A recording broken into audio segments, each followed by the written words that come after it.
So Iran is confirming the death of Ali Larijani and his son. As most of the analysts have said, that killing of Ali Larijani will only result in somebody more hardline taking over from him. And that perhaps in the scheme of things, Larijani was more moderate and was the one who could possibly negotiate a de-escalation and a way forward.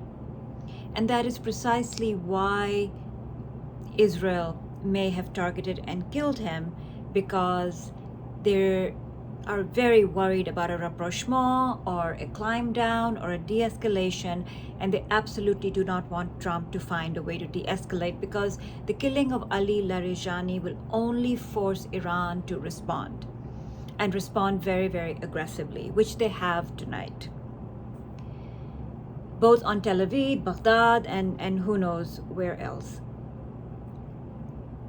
Trump has now, it seems, ordered his military to drop thousands of pounds worth of bombs. Somewhere I read a 5,000-pound bomb to open the Strait of Hormuz. Where exactly are those bombs being dropped? It seems that the order to the military command is death and destruction all day long, as Pete Hegseth had said. But to what end? As we saw, when the Houthis started to get engaged, they were able to shut down shipping lanes and cause a lot of damage without having ballistic missiles, 5,000-pound bombs. And the shipping companies know that, and their insurance companies know that, and Europe knows that. One after the other, Europe is saying no. We will not send our Navy. 1 or 2 or 3 frigates is not going to do it. An end to this war is going to do it. Some sort of negotiated settlement is going to do it. But Netanyahu will not allow such a thing to happen. And on that point, the most important piece of news today was that the British were actually at the negotiation table.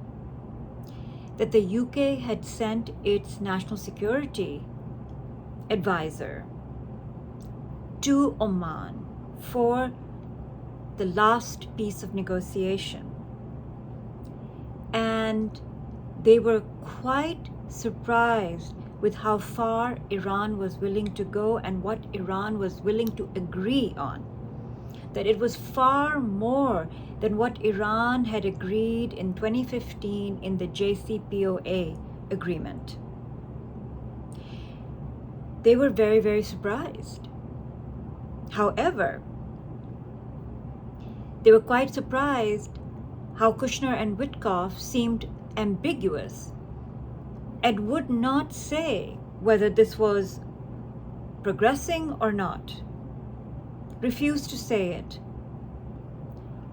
One Gulf diplomat is quoted by The Guardian as saying of the talks, "We regarded Witkoff and Kushner as Israeli assets that dragged a president into a war he wants to get out of."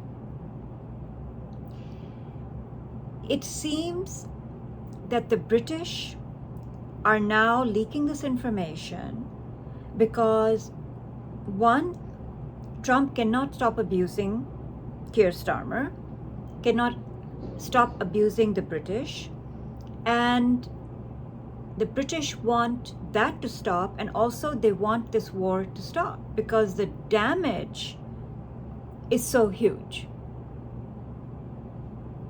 The short term, the medium term, the long term damage is so huge.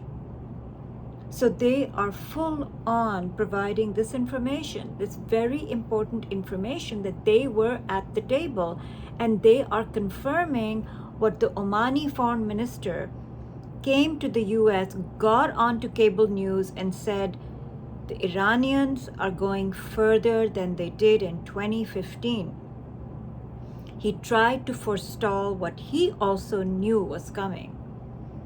And perhaps he is the one who also had this feeling that Jared Kushner and Witkoff were actually working for some other prime minister and were going to be giving Trump the wrong information or not enough information, and were going to push Trump in the direction of an attack on Iran. So that's where we are today. And I am sure we are going to see more and more and more leaks, whether they are from the military in the US, whether they're from diplomats, whether they're from foreign governments. But the situation is getting to be quite dire. Trump is getting to be quite worrisome in the sense that he seems to be spiraling, he seems to be impulsive, he seems to be completely disconnected from reality. The resignation of Joe Kent, who was the director of Counterterrorism Center, the number 2 to Tulsi Gabbard. His resignation is now being simply poo-pooed as sheer anti-Semitism, because in his letter, as you can read, he has very clearly said that it was the Israelis who pushed Trump into this war.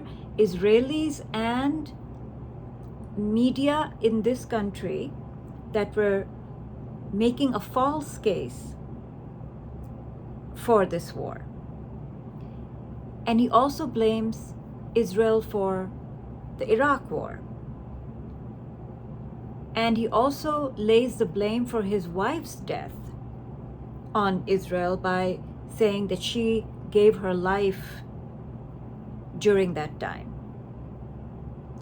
Now, Joe Kent's appointment was deeply opposed by Democrats because he had a history of making fairly bigoted and anti-Semitic comments, and he is aligned with Nick Fuentes. So his record has been quite dodgy on the racial front.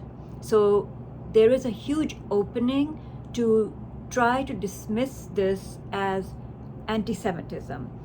But unfortunately, it's not going to completely work, because there seems to now be a widespread belief in this country that America has gone to war for Netanyahu, that America has been convinced and dragged into this war for Netanyahu's 40-year dream and fetish to destroy Iran, and that Trump has gone along to distract from the Epstein files and from his own domestic issues.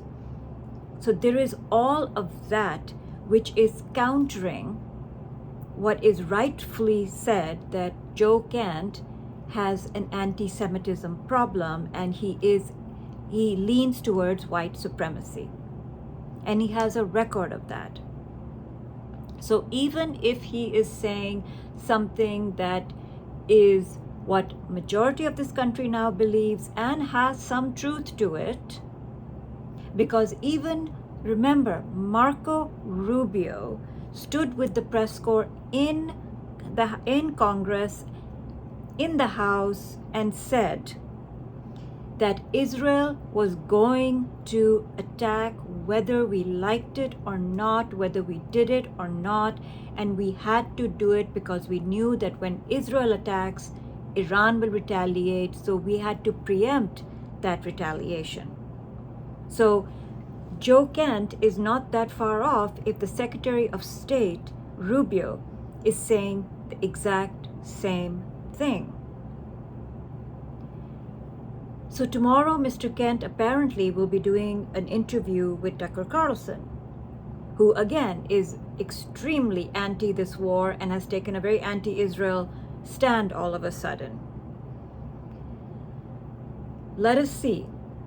What this is showing to us is the fissures within the right-wing Republicans, or let's just say the whole MAGA movement, the whole Republican movement, and this is definitely having an impact on primary races, and it will have an impact in the November races. Tonight we are looking at the primary races in Illinois, and it really is the AIPAC supported versus the non-AIPAC supported candidates. Those who have taken AIPAC money, even if it's been hidden and roundabout, and those who refuse to take AIPAC money and have renounced and denounced AIPAC as a very toxic force in American politics. So this issue is playing a very, very, very big role in local politics in the United States. So let us see. Tomorrow is a new day, and we can only hope that we all wake up to little bit better news, if not good news. But I'm not holding out my hope. It's a dreadful situation all around.